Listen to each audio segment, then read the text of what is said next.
Hey, Hey, hey, Connor. Hey, Connor. what's up?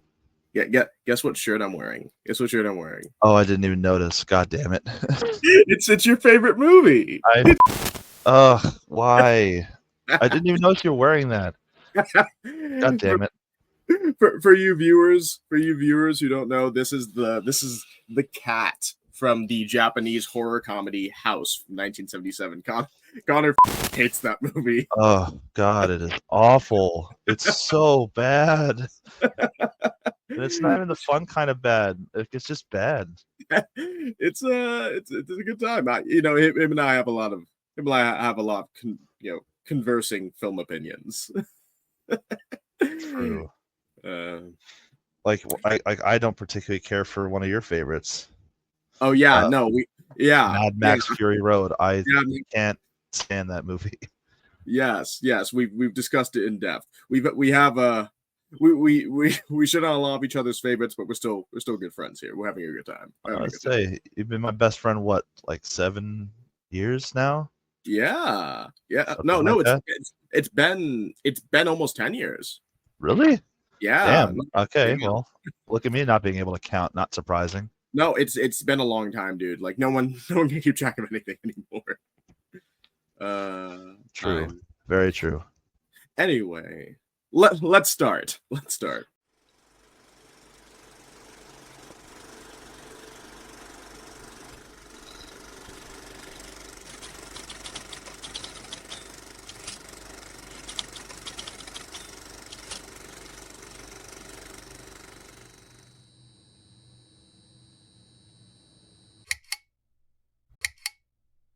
Hey everyone, I'm Ben, your underground conductor. Welcome to Underground Cinema. This is my first collab episode, and with me today I have my best friend Connor. Say hi to the people, Connor. Hi to the people. Is I, generic white man number one. Yes, it's you, generic white man number one. Now I'm really excited to have you on here. For a few reasons. For one, we're gonna be talking about your favorite horror movie today. Your favorite horror movie, which is Pumpkinhead from 1988.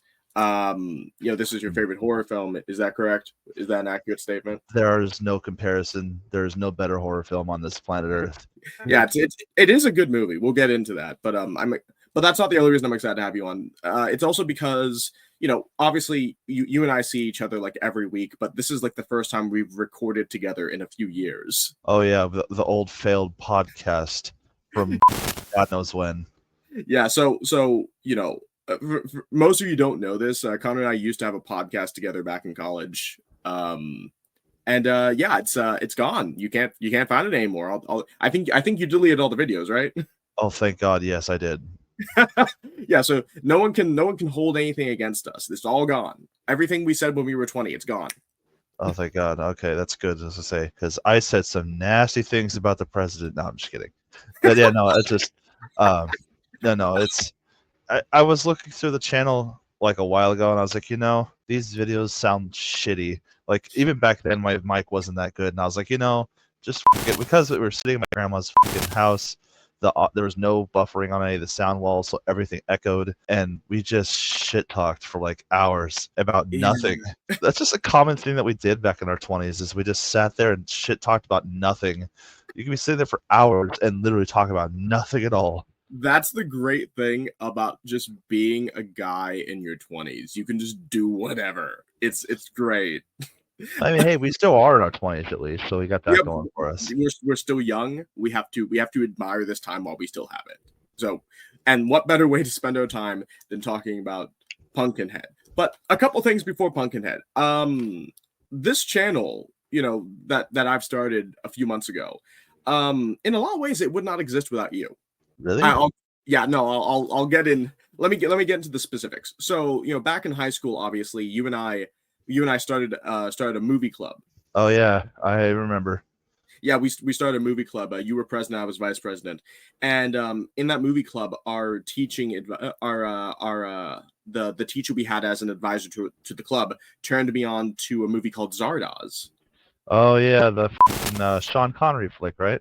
Yes, the Sean Connery movie. Here's the picture of Sean Connery right here. Wow, that's crazy. And anyway, that finding out about that movie sort of was sort of like the impetus for my obsession with weird and obscure films. That was sort of like the turning point for me.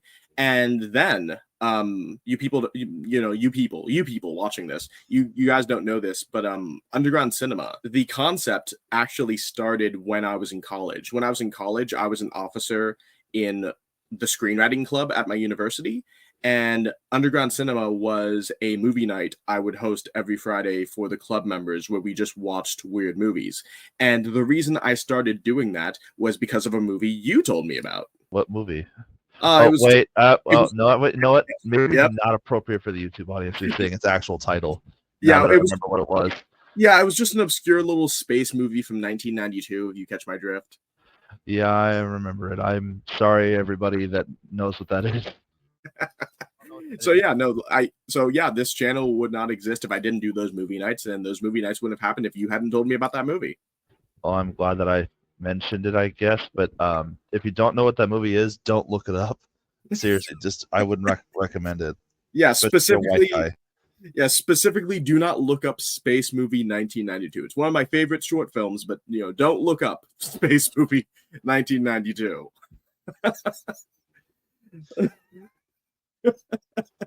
Don't do that. Don't go to google.com and do not type in SPACE space M space MOVIE space 1992. Do not do that. Okay? And With that? definitely do not click on the first YouTube link that shows up and pray to your gods, whatever they may be, that your mom and dad aren't watching.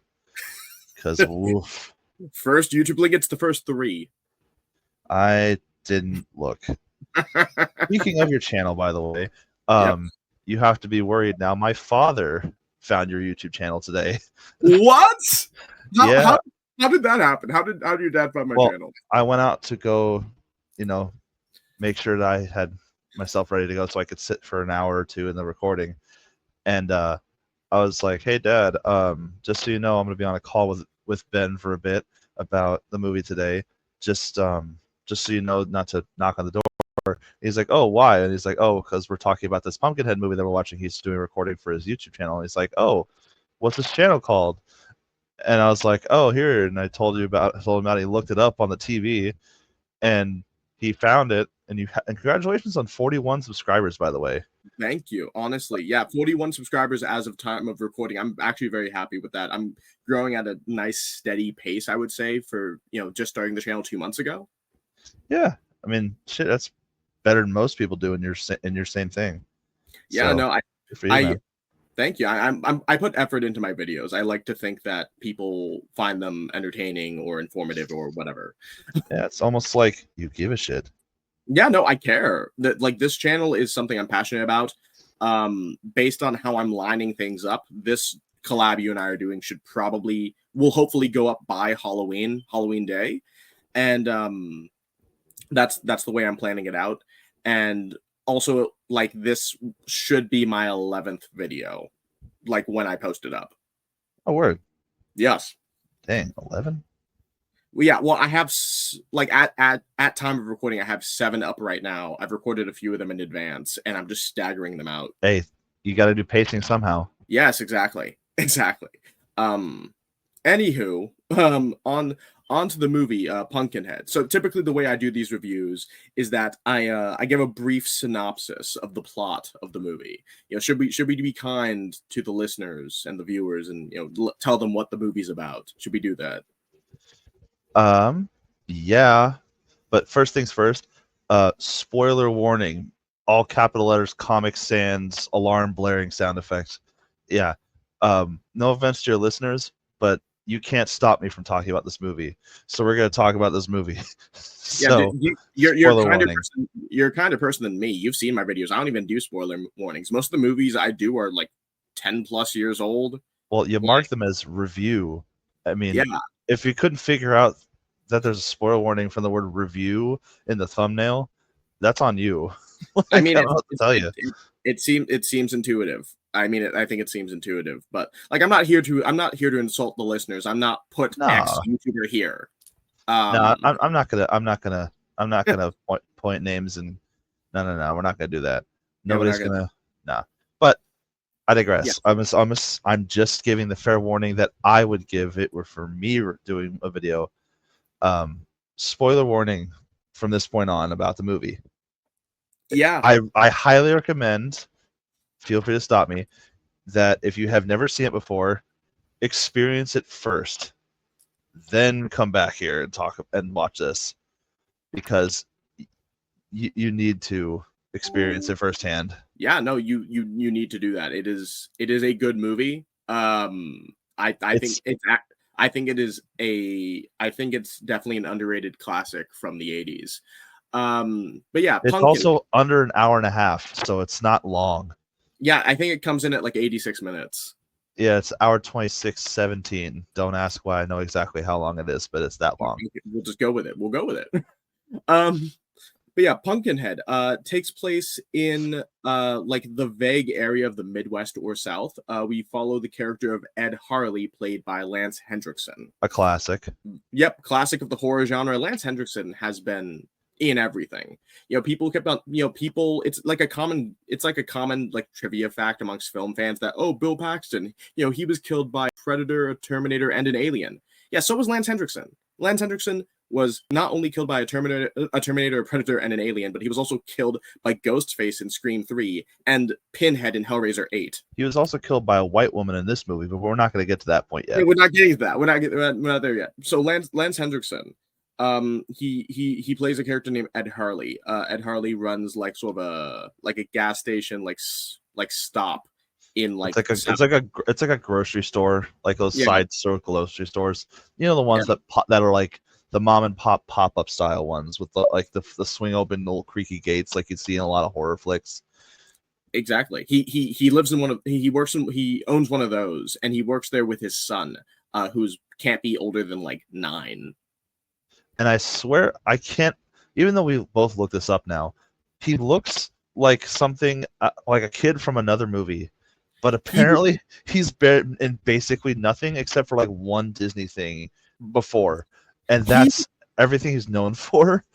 Yeah, it's odd. He looks like one of the kids that would be in the Little Rascals, but he would have been a teen when the Little Rascals came out. Anyway, he lives there with his son, and the kid does a good job acting, I would say.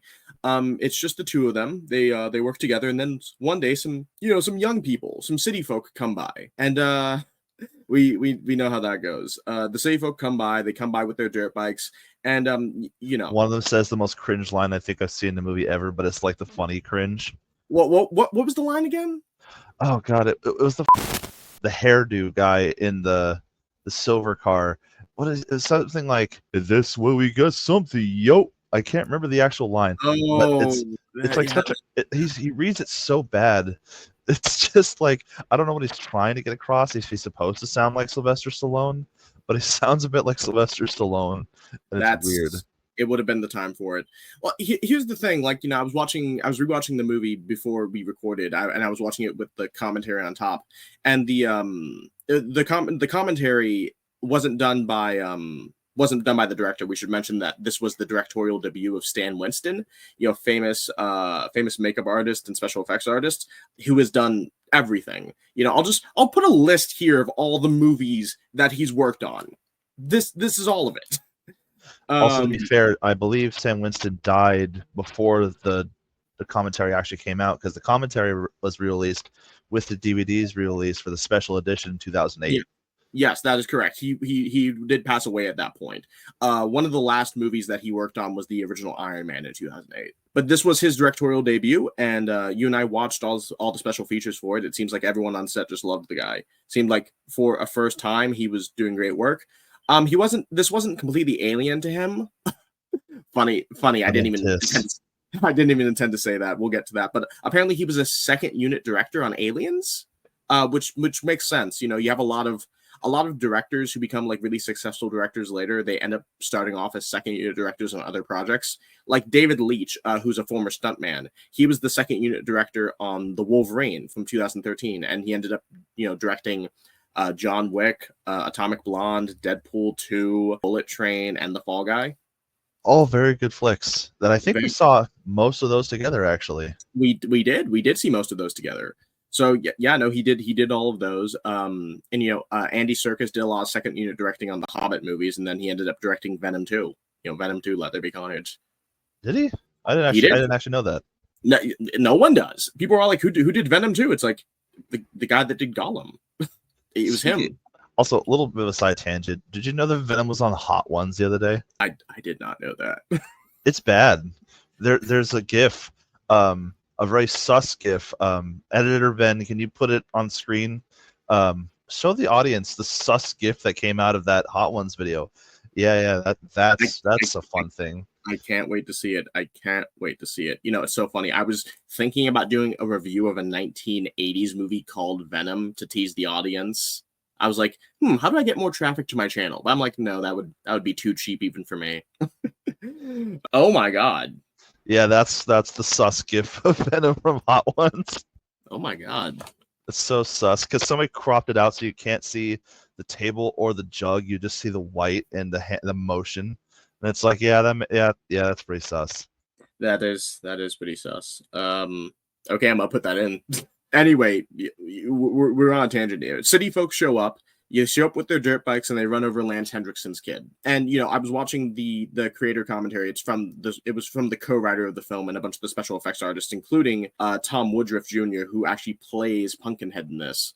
They were saying how they were a big fan of like the young characters in the movie and how they liked their costume designs because they felt timeless, which is I think a mostly accurate statement about this movie. I mean, they mentioned this in the commentary that one of the characters is wearing a headband and that's very 1980s. But for the most part, like the everything about this film feels timeless. Like there's sort of a quality about this film where it's like this could just happen at any time, which I think really supports it. But these young people, they run over Lance Hendrickson's son, and this provokes Lance Hendrickson to seek out a bog witch. That's what you would call her, right? A bog witch. She's like a build-up. Yeah. I mean that's definitely I say swamp witch because bog implies frogs. Oh wait, there were a lot of frogs. Never mind. Yeah, bog witch. Yeah, there were frogs, man. That was one thing mentioned in the special edition. They literally had to edit out frog sounds because of how loud they were. Yep. So yeah, she's a bog witch. He goes to her, wanting, he wants the Pumpkinhead. He wants the Pumpkinhead to get revenge for him. So she tells him to go to this pumpkin patch graveyard, specifically a pumpkin patch graveyard. And apparently, the thing is like, do you know what? It's like, what am I looking for? You'll know it. You'll know it, Ed Harley. And she was right. Yeah, it would be hard to miss. Like I remember when you came over and watched it, I was literally like, you're like, how would I know it's just not some random body? It's like, and I'm like, you'd know too. And you're like, what do you mean? And then I was up on screen. You're like, oh yeah, no, I know that. I would know that. Because here's the thing, I'm a kind of a ditzy guy. Like if you tell me I'll know something when I see it, I probably won't. It probably won't. But this I would have gotten this. I think a toddler could have figured it out, probably. Yeah. Funny thing, something I learned in the commentary for the film, a lot of the pumpkins in that pumpkin patch graveyard, they're rubber. They're fake. One of them had a face on it, I think. No, most of them had faces on them. You have a good eye.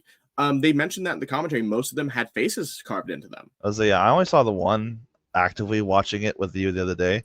Mm-hmm. So I'm not sure which one it was, but I think it was like right when he walked into the fog area in the background, you could see the edge of its face.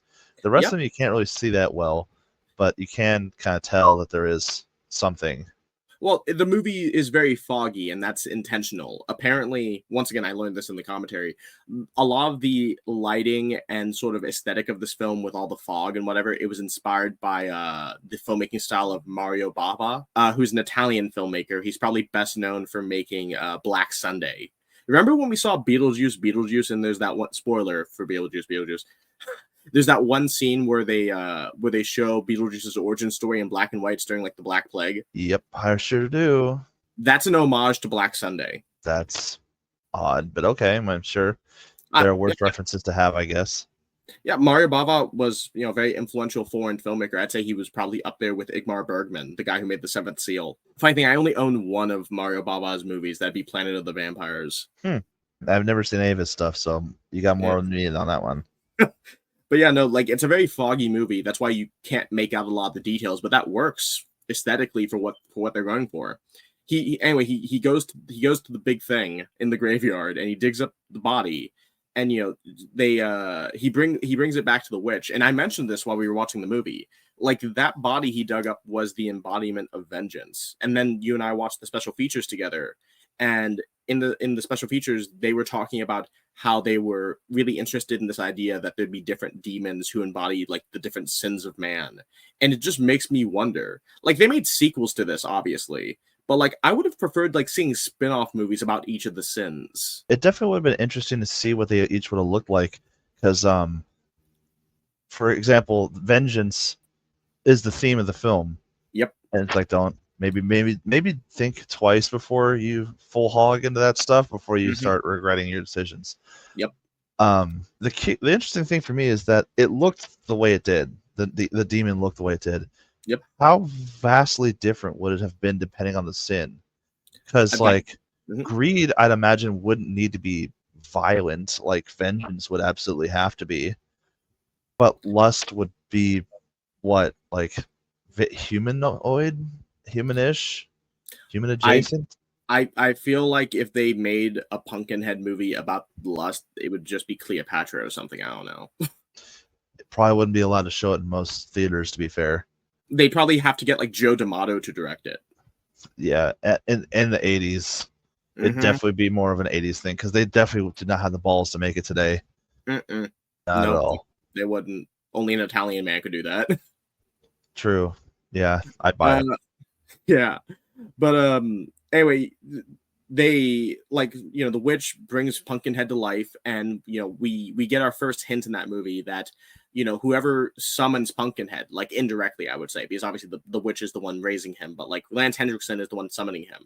Whoever summons Pumpkinhead gets his soul tied to Pumpkinhead. It's like a soul bond kind of thing. Exactly.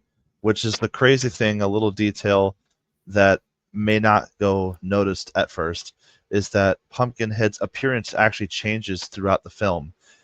Minor, but it's there. From the beginning of the film, it just looks like a monster.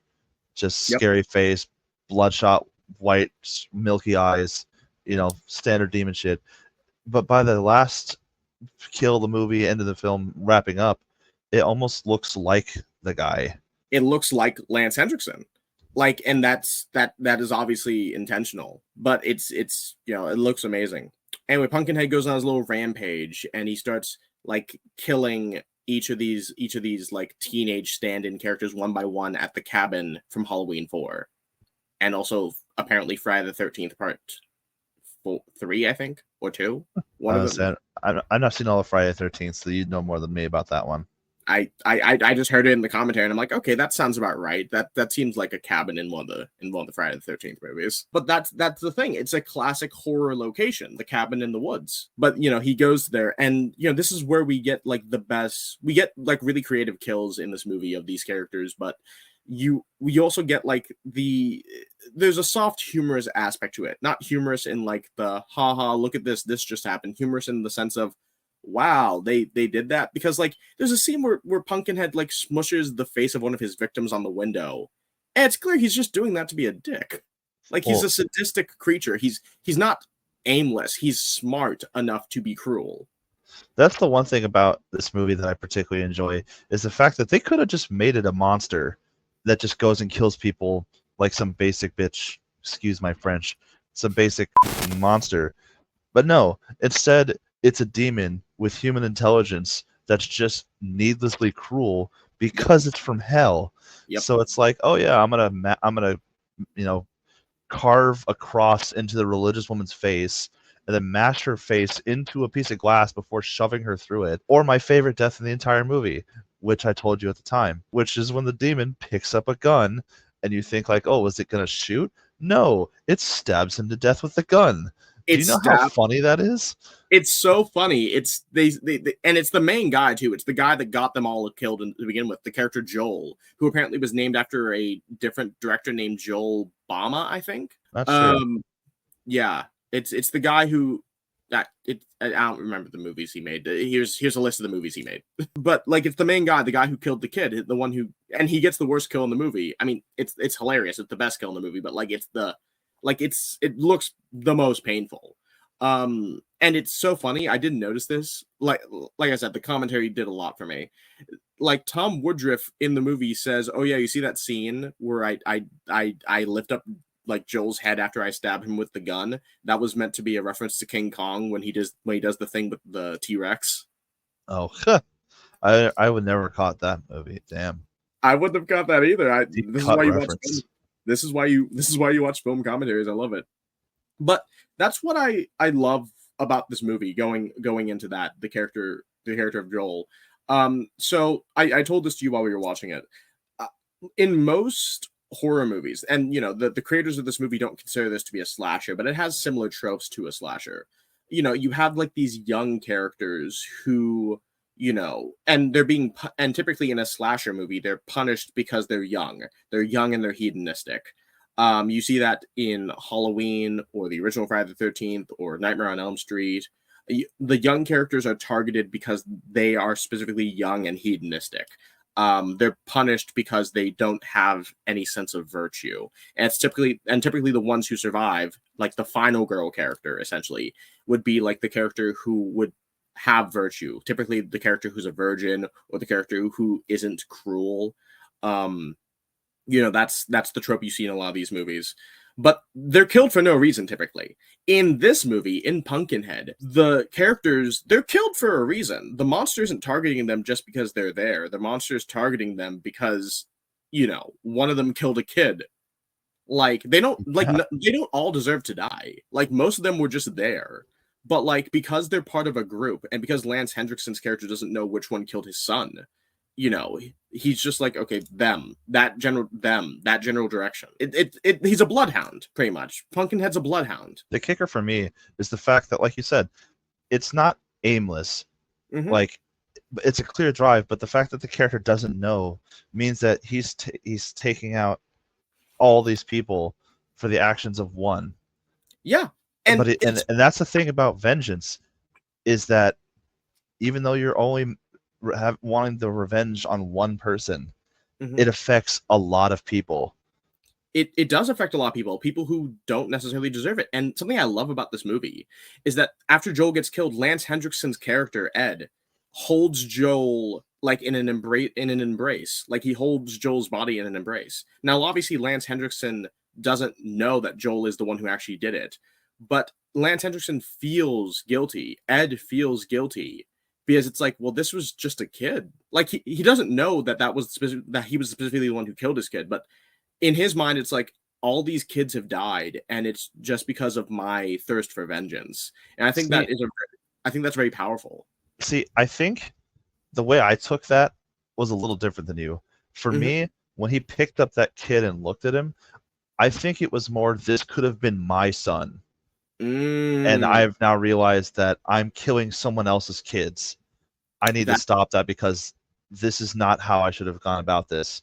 Because it was after, like, the first time he felt it, he rushed back to the Bog Witch's house. It was like, this is not right. We need to stop it. This is wrong. Immediately. It wasn't like wait a couple of deaths later. No, it was like immediate. The second he started noticing like something's wrong, he rushed back over. It's like, this is bad. And she's like, nothing I can do. It's just got to run its course, because you let it out. You suck the dogs on him, and now you're going to have to be the one to deal with it if you're going to. Yeah, which, you know, goes into the end of the movie. So there's only two ways to stop Pumpkinhead. Only two. You either have to let Pumpkinhead complete his task and kill the people he's there to kill, or you have to take yourself out. True. Which is kind of a double entendre for this movie. But, yeah, it is double entendre for this movie.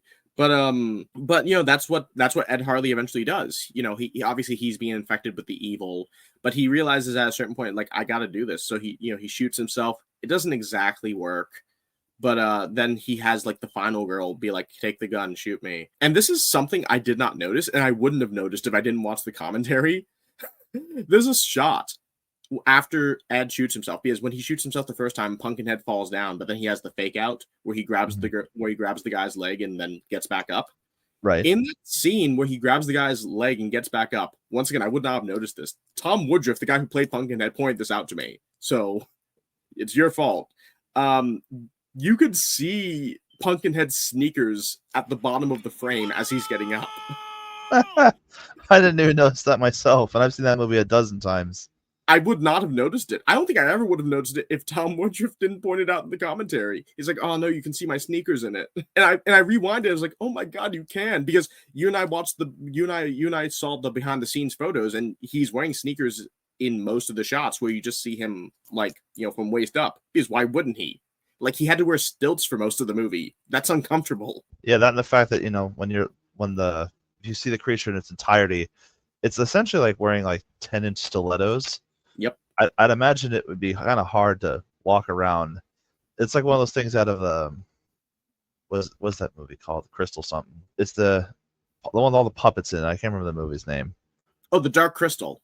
That's the one, yeah, where like the monsters that have to walk around on all fours, but like you clearly tell it's a person in a costume, but they're like way high off the ground. It's like, oh yeah, no, that's okay, yeah, that must be so uncomfortable. It's like walking on your tiptoes all the time.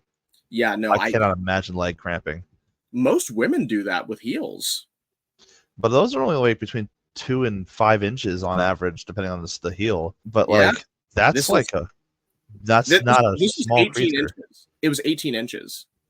I was like, yeah, that's like a 7-foot plus creature. Which, by the way, one of the most imposing things to me is I told you about this at the time. The scene where we see Pumpkinhead in its entirety in the light, and he hits the gun or the flamethrower, out of the protagonist woman's hands. Mm-hmm. And I was like, could you imagine seeing that thing in person on set for the first time, having never seen it, and they didn't have like the sneakers showing. There was no way of knowing there's a dude in there unless you're not thinking about it. And you're like, oh yeah, obviously it's a person. But it's seeing that monster for the first time on screen. Oh god. Ugh. Now it would be terrifying because it's a terrifying design, and we'll get into the design in a second. But the end of the movie is so good. They have the fake out with the flamethrower. You think the flamethrower is going to work, but it doesn't. And they actually foreshadowed that at the beginning of the movie because the movie begins with a flashback of a young Ed Harley, and then it goes to the future, and the movie begins with Ed Harley with the flamethrower burning some crops. So they foreshadowed that. Then the girl shoots Ed Harley, and Pumpkinhead catches on fire, and that sort of ends the curse. Like, we have 3 survivors. We have the final girl, we have the final girl's boyfriend, who I think is supposed to be the guy that played Superman, the young Superman. Yeah, that's him. Yeah, Jeff East, I think his name is. Yeah, young Clark Kent. Yeah, he was young Clark Kent in Superman 78. And then you have Bunt. I think the character's name is Bunt. He's one of the kids. Also, little thing about the flamethrower scene from the beginning of the movie. Mm-hmm. I actually rewatched the movie at work the other day, and I noticed something after because I was imagining that today we'd be doing this. So I was like, I'm gonna look at the minute details. The crops that he's burning in the beginning, I thought that was important because why else would they show it other than to show the flamethrower? The crops were diseased. That's a thing that farmers do to remove crop that's diseased, is they burn it because they can't spread disease if they're incinerated. And I was like, that is an interesting thing because he ends up taking out the disease by it being burned at the end. So it's kind of like a full circle sort of situation. You see, this is why I like watching movies with you, because you noticed like these sort of like these worldly details that I wouldn't. Like, obviously I have like a lot of knowledge of like movies, so I see a lot. I notice like homages to different films or like references to other things. Like, I'm really good at picking that sort of stuff up. Like in the movie Iron Sky, where they have a scene that mimics the 2004 movie Downfall with Hitler screaming. Like, I noticed that sort of stuff, but you notice the more worldly stuff, like the more blue collar stuff. Like when we saw Alien Romulus, and you pointed out the crows. Oh yeah, the omens of death. Are you talking about the canaries? Yeah, my mistake. The canaries in the mine. That's an old mining trick. Yeah, it's because I have my my dad is a history buff, so I know a lot about random history facts. Just something I was raised with, which helps me now in the future because it's like, oh, here's this reference to something that I would never have known otherwise. Yeah. Like you burn diseased crop to make sure that it doesn't spread to other crops, or that you Yeah. take canaries into mines so that carbon monoxide doesn't kill you because the canaries have a faster circulatory system. A whole Yeah. different thing. Yeah. What do you think? What do you think the crops had? Do you think it was blight? Probably, I'd imagine it's probably blight because, I mean, unless it was like a parasite infestation, but they didn't really make it clear. They looked like they were just like they were aged and dried, so it's probably blight, but it's hard to say for certain. But yeah, the flamethrower. It doesn't really work on Pumpkinhead, but Pumpkinhead dies because Lance Henriksen gets shot. And then as the movie ends, the witch, the bog witch, she has to get the body and rebury it because it's like, okay, this is the thing. I gotta do the thing. And we find out at the end of the movie that the body isn't the original one. The body is Lance Henriksen. Lance Henriksen now has to be the new Pumpkinhead. Yeah, which is a running thing for the whole movie, I think, is that if you summon him and he dies, meaning the monster dies, preemptively, you take its spot, which is it's horrible. It's like hell on earth because he's not even in hell. He's just trapped in a rotting corpse forever, which is awful. He's condemned, and the reason we know for sure it's him is because we see that the necklace that the corpse is wearing is the necklace his son gave him at the beginning of the movie. Which exactly the little dude. Which just so tragic. That kid does a great job in this movie, by the way. He's really good as like I forget the character's name, but like he's really good as Ed Harley's son, and like the scenes with them, like they're very touching. Like seeing the relationship. If I'm not mistaken, I actually think the kid's name is Billy. I think you're right. I think it is Billy. Yeah, because I remember in the church scene near the end where it's like, oh, Billy Harley, oh my god. Yes, like, you're right. It was Billy Harley. But he's really good in this movie. He's innocent and he seems curious and he's a good boy. He works hard with his dad. And like you see that relationship between father and son, it's very touching. And obviously the mother isn't around. We actually see the mother's grave at some point in this movie. It says on her tombstone that she died in 1978. But I don't think there's any cause of death listed. They don't say why she died in the commentary. I could tell you my assumption because I assume it's birth. Yeah, because the kid is 10. Yeah. And the movie takes place in 88. Yeah. She died in 78. Yeah. She probably did the old switcheroo. The old Disney style switcheroo.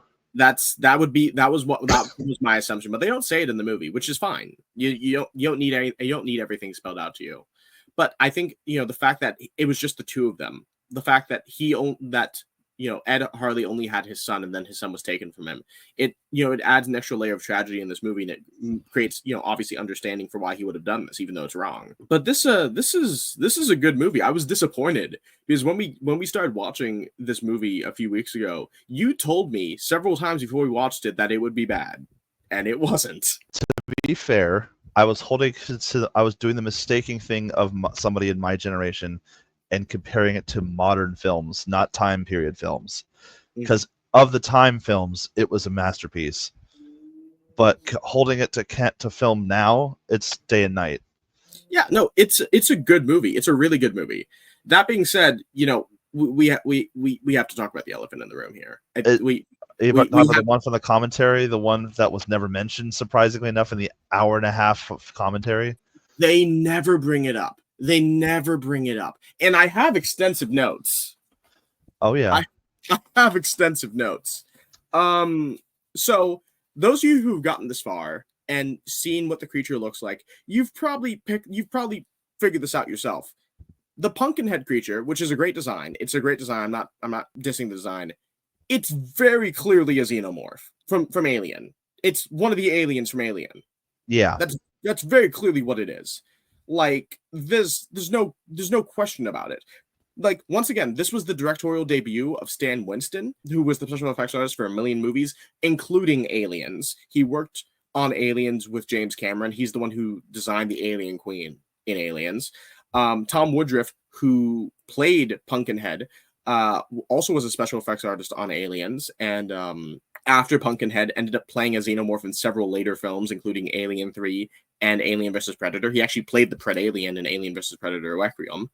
The movie stars Lance Hendrickson, who played Bishop in Aliens. The sound effect whenever Pumpkinhead is near is like the clicking of a cicada, which I'm pretty sure is like the clicking sound effect that the xenomorph makes. I haven't seen the original Alien movies in a while, but like I'm pretty sure that's the same sound effect. It drools the same way a xenomorph does. It has like the same like style of ribbing, like around its rib cage as a xenomorph. It has the elongated skull. It has the gangly arms and legs. Like it's Hey, very clearly a xenomorph. but it's different though because Pumpkinhead has a bulbous head and nipples, so that makes him different. That makes it different. That makes a real difference. You're Look, not. Yeah, you and I've said this before and I'll say it again. It doesn't matter what it looks like if it's telling a good enough story. it is. Unless it's verbatim the same, which it's not. It's close It's enough to be like, what the but at the same time, it's like it's telling a good story and it's scary as all shit. I'm not. So, I'm not saying it's not telling a good story, and it is. It is a frightening movie. I think it's as a horror film, it holds up. I'm just saying. I'm just saying they never bring it up once. Like even like we watched all the special effects. The only thing you and I did not get to was the commentary, and I got to that today. And even in the commentary, the only time they ever reference aliens in the commentary is when they're bringing up the fact that Stan Winston worked on Aliens before he did this movie. That's I it. didn't know that. Well, like he had a couple projects he was working on at the same time. And also this movie was supposed to be released in 87. We haven't even talked about that. This movie was delayed. The production company that was distributing the movie went out of business, as production companies often do. I referenced how that happened with Empire Pictures in my Robot Jocks review. And this one was DEB, I think, right? Yes, I think it was that. And they went bankrupt. So the movie ended up getting delayed a year, which I think hurt it in the long run. I mean, this film is fondly remembered now, I'd say, by horror fans. But the trailer for this movie was already in circulation in 1987. It was leading up to an October release. It was going to be like a big Halloween movie. And then it just didn't come out until like a year later. So that definitely hurt it. You see this with a lot of movies, even now, where you see the trailer for something like Free Guy with Ryan Reynolds. You see the trailer for that movie and it doesn't come out until like 2 years later. And you're like, what the? Didn't this come out? Or like that one movie that I still don't think has come out about the crippled kid and the Jewish girl. I forget the name of the movie. It hasn't come out yet. Oh, yeah, that one. Like literally, I remember seeing ads for that in theaters before Sonic. And I was like, oh, that must be interesting. That's probably interesting. And then it just kept getting pushed and then it kept showing the same ad over and over again for years. And I was like, what is this movie? I thought it came out like a while ago. Yeah, but it didn't. So, it hurts it. But it like delays definitely hurt movies and delays definitely hurt Pumpkinhead. But I think the movie has stood the test of time. I think this is a film that holds up. I feel like horror fans do remember this fondly. Despite the very obvious xenomorph references. I mean, there is enough distinctions with the character design, I would say. Like the fact that it has eyes and a xenomorph doesn't have eyes. It's flesh-colored rather than black. You mentioned the nipples, obviously. Its tail is a similar shape to a xenomorph, but like a xenomorph's tail is spikier. This one is like a smooth tail, and it has like the little spade at the end because it's a demon. Which that's always a fun little touch. It is a fun touch. We also haven't mentioned the inspiration of this movie. This movie was inspired by a poem by Ed Justin. Yeah, I remember mentioning that, and I was like, oh yeah. I didn't actually know about the poem, frankly, until we were talking about doing this whole thing. Which, not sure if you want to read it or if you want to show it on screen. I mean, you read it, I guess. I don't have it prepared, so. Neither do I. Editor, show it on screen. Okay, this is it. This is the poem. Here's the Pumpkinhead poem. We'll have we'll fix it in post. Yeah, it's fine. Yeah, I'll fix it in post. Exactly. Here it is. Keep away from Pumpkinhead unless you're tired of living. His enemies are mostly dead. He's mean and unforgiven. Laugh at him and you're undone, but in some dreadful fashion. Vengeance he considers fun and plans it with a passion. Time will not erase or blot a plot that he is brewing. It's when you think that he's forgot, he'll conjure your undoing. Bolted doors and windows barred, guard dogs prowling in the yard won't protect you in your bed. Nothing will from Pumpkinhead.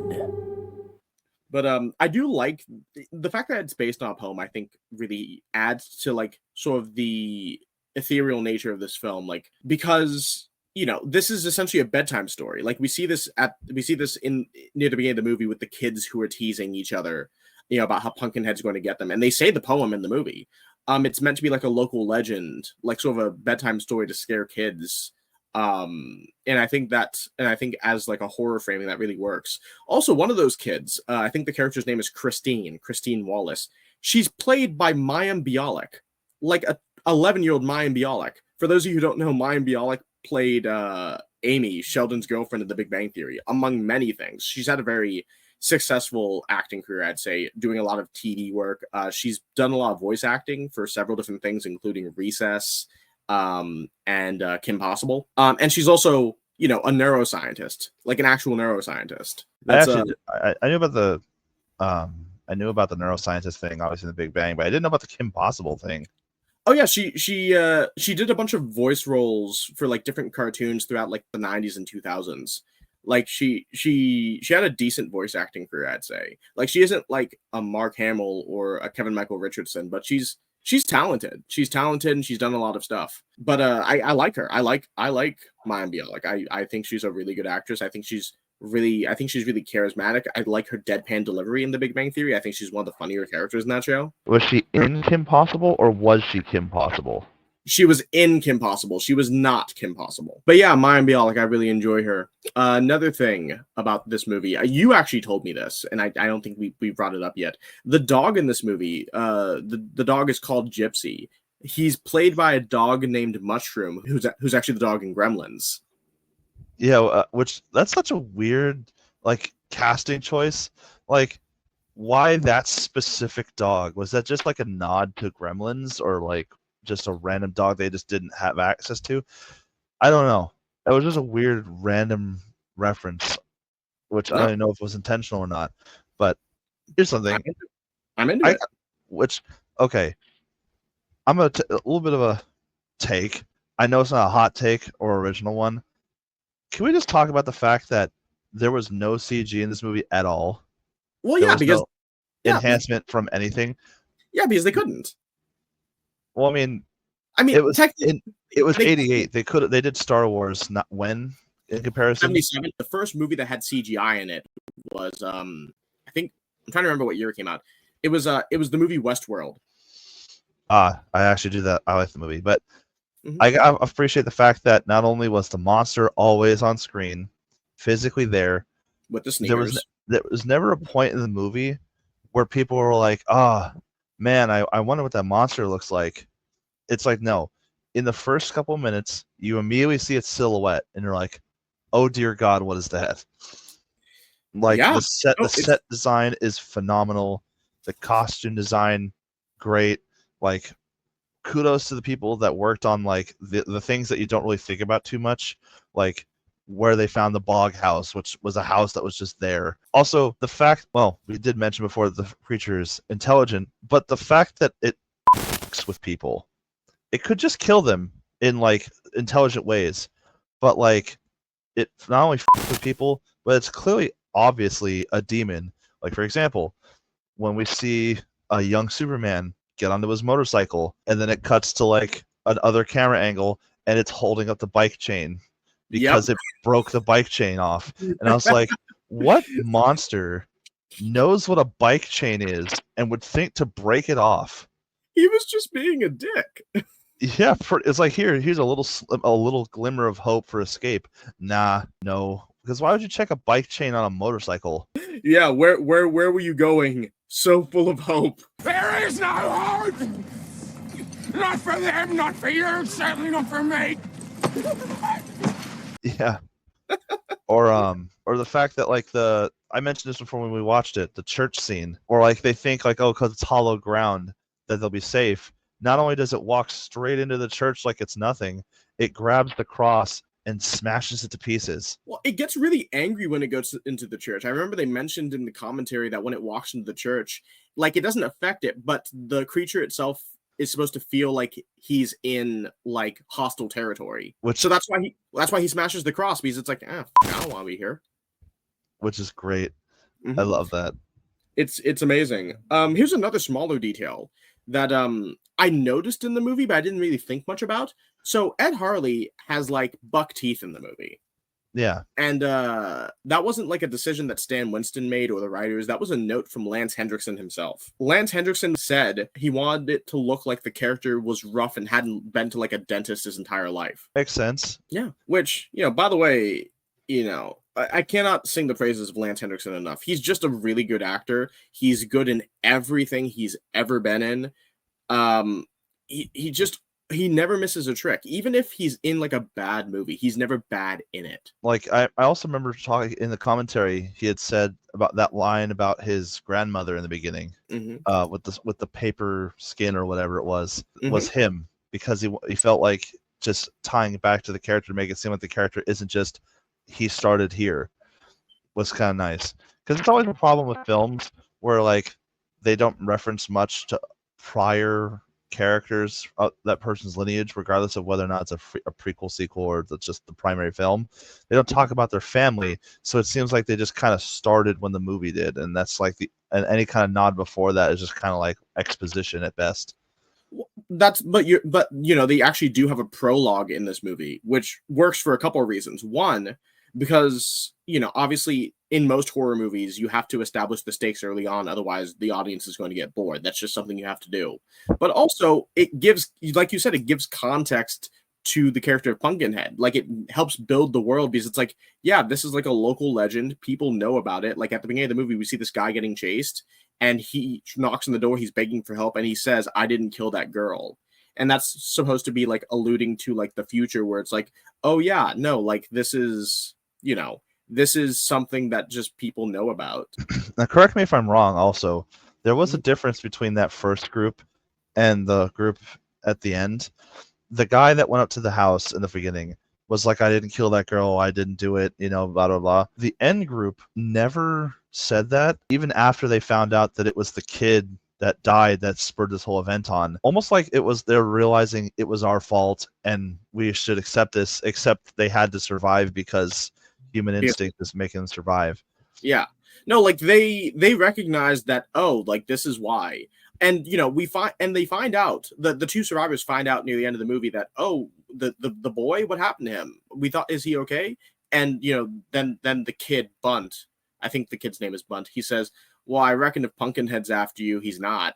Yeah, which they don't actually confirm whether or not he's dead until they meet in the cabin later with Ed, and he's like, he's dead. Yep. And that was like near the end, like within the last like 10-15 minutes of the movie, they find out for certain that the kid's dead. Like they had no idea otherwise. There is a lingering hope throughout the movie that maybe the kid's fine, maybe, but he's not.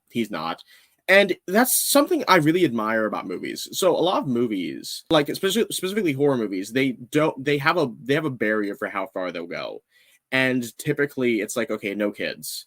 But I really respect a movie, and you have to do it right, by the way. You can't just do it. But like, I really respect a movie that says, okay, we will kill this kid to add stakes to the narrative. But like in this movie, it's the inciting incident. Like the kid isn't killed by the monster. The kid is killed as like just a random event. And that's supposed to kick everything off. It's sad. It's meant to be a somber moment. It's not meant to be played for entertainment. It's like, no, this is sad. You should feel sad. This is awful. This is a very genuine movie. It's a sincere movie. I think the only stupid thing in this movie, I mean, I mentioned the sneakers, but that's a continuity error. It's fine. It's whatever. The only stupid thing in this movie, and they even reference it in the commentary, is that there's a little jump scare with the dog. Yeah, that was really dumb. Like, why dog's not scary. Also, the funny commentary, which was more about it was in the special features. They were saying that the take for the closet scene with the monster like peering in the closet with the kid that's in there, and the kid was like high off a jolt and it was like 4 a.m, so he's like super tired. He couldn't get the scene right, so he's just laughing the whole time. Dude, same. Mm-hmm. like I don't care how scary a monster is at 4 a.m. high off of caffeine like that. Oh yeah, no, I'd be giggling like a moron too. I couldn't handle it. I couldn't handle it. But Yeah, no, this is a good movie. Like, I feel like we haven't come to one yet. Like, I consistently give relatively positive reviews to most of the movies on my channel because I like movies. There have been movies I've reviewed, obviously, where I'm like, this isn't very good, but like, you know, I feel like I'm generally pretty positive about movies. And like I said, you gave me a false expectation going into this. You kept on telling me it was bad. It's not bad. This is a really good movie. This is a thoughtful movie. It has a decent amount of gray area in it because it's like, oh, revenge. Like, should he be seeking this? Should he not be seeking this? It shows the consequences of what you do when you try to, seek out vengeance. And like I mentioned, not all the teenagers deserve to die, but Joel was kind of an asshole throughout the movie. He takes keys out of people's hands. He locks a couple people in a closet because he's very afraid of what will happen to him. He bashes his brother with a piece of wood. He does do that. He's not like a moral character, but even him, it's like, well, like, did he deserve to die the way he did? He got stabbed by a gun. You think Pumpkinhead's going to just shoot it, but no, he just stabs him with the gun. You can't just do that to a man. You can't. You cannot do that. But this is a good movie. Like I said, it holds up. The only thing that I could have wanted more out of this movie is maybe characterize the young characters a bit more. Like I said, it's nice in this movie that they're not cannon fodder. There is a reason why they're getting killed, but I feel like most of them aren't developed that well. And to be fair, like this is a consistent problem with a lot of horror movies. Like I can count on one hand, like the amount of horror movies I've seen that have a well developed cast of characters that get killed later. And I probably have fingers to spare too. It's a tight movie though. It's short. Like, did you even remember that the whole reason why Joel ran instead of helping the kid was because he was on parole? Yeah, he got into an accident earlier on because he hit a girl with his car, I think, or was it his bike? I think it was his bike. Which that was the subplot of the movie that went absolutely nowhere. Is that he was going to be a professional motocross racer or a stuntman or something like that, and the lead girl who ended up surviving was his photographer, who didn't even like the guy. Yep.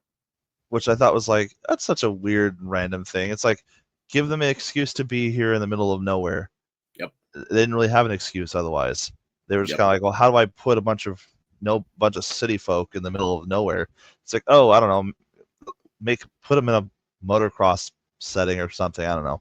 But it's also kind of funny. That was the second movie I could think of that had a dirt bike in it, like pre-1992.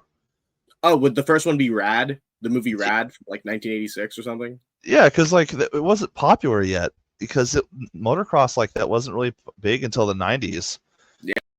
With the Extreme thing came around with the X instead of an E. Oh my god. Remember Extreme DVD? No, thankfully not. I have my copy of Terminator 2 is an Extreme DVD. What makes it extreme? I think it's because it has like 15 minutes of extra footage.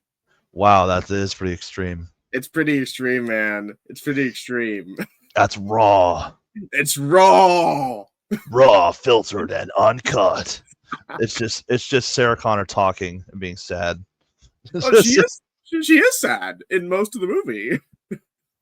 Which also Stan Winston obviously did the stuff for Terminator 2 as well. Yeah, Stan Winston, just an icon all around. And as a directorial debut, this was a pretty solid opening inning.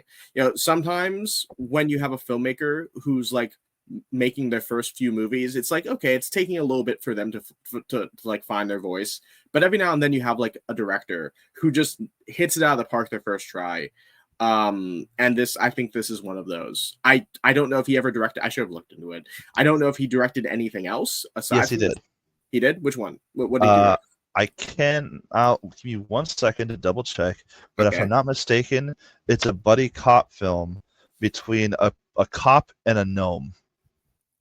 I think that's actually what. I think that's actually the film. Give me a sec. Okay. Feel free to cut this bit out as I'm No, looking. I'm keeping this. I'm keeping this because I'm like, what? Yeah, so I have to actually look it up. A cop and a no. Like, what is this? Is this Sherlock Gnomes? I don't think so. I hope not. Let's Special see. effects. It doesn't make a department.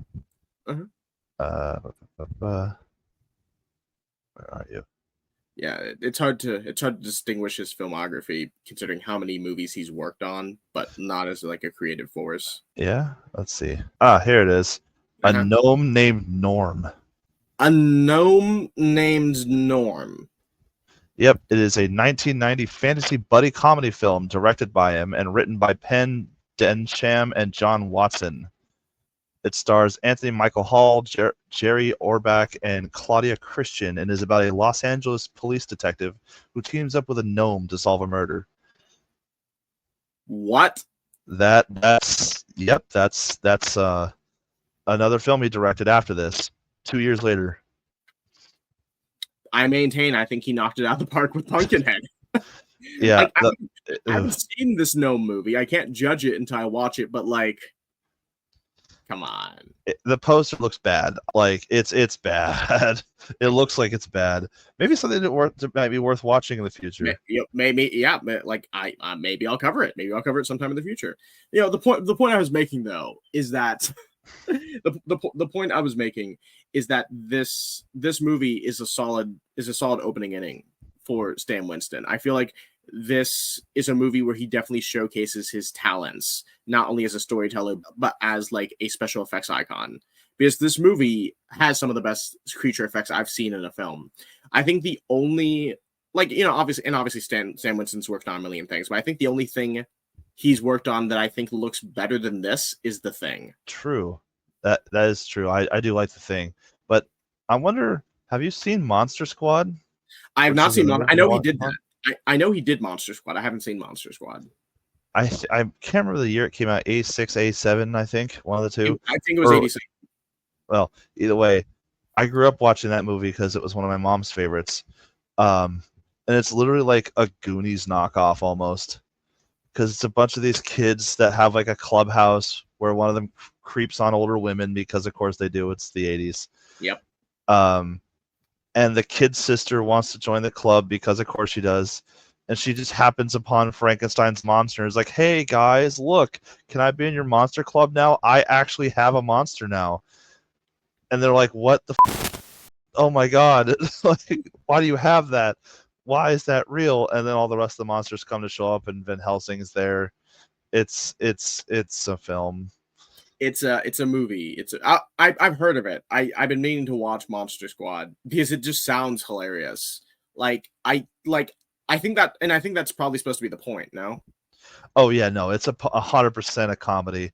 Like, it's one of the few times where the vampire doesn't scare me; it makes me laugh. Which, you know, you goofed if that's the case. Blah blah blah blah blah blah blah blah blah. Yeah, no, I don't get nothing from Adam Sandler. Sorry, buddy.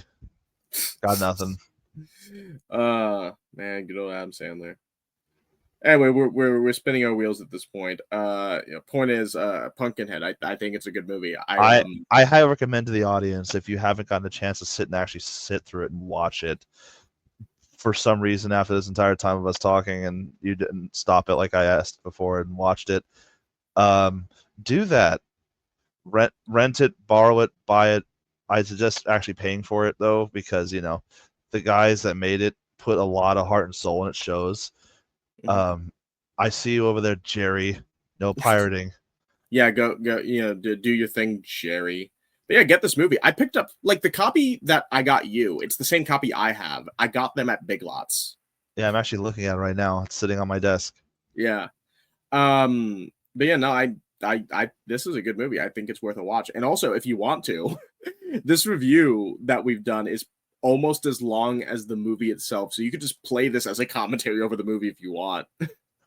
But yeah, that'd be distracting as hell, because we had no semblance of order at all. We just kind of jumped around. No, we jumped around, and that was the fun thing. It reminds me of the old days, but less cringe. Yeah, because this is actually, researched, and this is something that we're both familiar with to a degree that I can actually talk about without making a fool of myself. Yep. This was a fun time. This was a fun time. I enjoyed this. I'm looking forward to other collabs I'll do in the future with you and with others, because I'm going to do more stuff. Because sometimes it gets stale talking about movies on your own. Well, yeah, I mean, it's one thing talking to a screen or a camera. It's another thing talking to a person who has opinions that might be different than yours. Yeah. And yeah, I learned things. I learned things from you, like about the blight. I learned about blight. I mean, I knew about blight, but I didn't know about the burning crops because of blight. So I learned stuff. And, also, like, we could maybe go to the cabin at some point from the movie and see if we can find one of Lance Hendrickson's silver dollars. Yeah, that's for the audience too.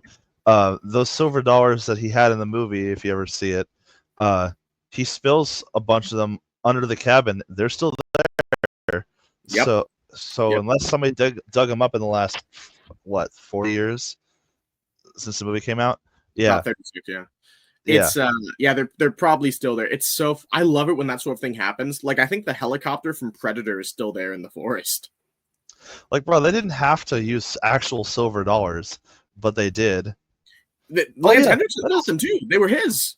Yeah, speaking of, we didn't actually talk about that at all. The guy did his own prop work for half of the stuff. Like, he got his own outfits. He was like, I think that this shotgun would be the type of gun that he has. The teeth was his idea. Yeah, like he wanted to build the character around himself, so he was like, I'm gonna do the props, the costume, his own stuff. I was like, dude, that's dedication to your craft that a lot of actors don't have. I love Lance Henriksen so much. Lance Henriksen was actually the first choice to play the Terminator before Arnold. That would have been really weird, I think. Well, the idea was, you know how in Terminator 2, the T-1000 is just a guy. It's like a thin guy who looks like a cop. Oh yeah. That was the idea. The original Terminator was supposed to be like just sort of a normal guy who would walk around and you wouldn't notice him. Like, he'd be like an infiltrator. Fair. Though I don't think the movie would have been as much of a success if it was just a guy walking around. Oh no, Arnold is perfect. Don't get me wrong, but like, Lance Henriksen was the first choice, and he's such a good actor that James Cameron kept him in the movie anyway. Lance Henriksen plays a cop in that movie. Not surprised. Mm-hmm. He's a good actor. He deserves respect. Like, he like I said, he's one of those actors who's good in everything he does, even if what he's in isn't that good. Yeah. Like you said before, he's usually the best part of a bad flick that he's in. Yep. There's a lot of actors like that, but Pumpkinhead. Watch Pumpkinhead. We had a good time watching Pumpkinhead, didn't we? Didn't we have a good time watching Pumpkinhead? Yes, we did. So yeah, that was my review of Pumpkinhead. Feel free to subscribe if you're feeling generous. You can follow me on Letterboxd or Instagram if you want to hear more of my film takes. Do you have anything to say to the audience before we leave, Connor? Watch the movie. Third time's the charm. If you haven't before, sit down, watch it. It is a fantastic film. Even if you don't find killer monster movies very entertaining, you'll like the fact that this one is as cruel as a human being while looking like a monster, which is a unique take for a horror film that you don't see very often anymore. And it's one of those rare instances where practical effects are a must to sell the film's authenticity, because I personally cannot stand CG monsters in movies most of the time because they look bad often than not. They really do look bad. For the Thing remake in 2011, it was supposed to be practical. Like, you look at the behind the scenes, they had all this practical puppet work that they were doing for it. And then one of the producers last minute said, this doesn't look good. Let's just replace all the puppet work in the movie with CGI. It's like, are you kidding me? I heard about that. I was hoping it was false, but no, it's true. It's terrible. They like, if you look at the behind the scenes, like, we could sit here and argue about the quality of the Thing remake all day, but like, they actually put in the work to do puppetry in that movie. You look at the behind the scenes, they did that. But the producer was like, no, CGI, and I'm like, are you serious? But yeah. So yeah, don't watch that. Watch Pumpkinhead. It's better. A league's better. And we'll see you later. Happy Halloween, everyone. Happy Halloween. Bye. Bye.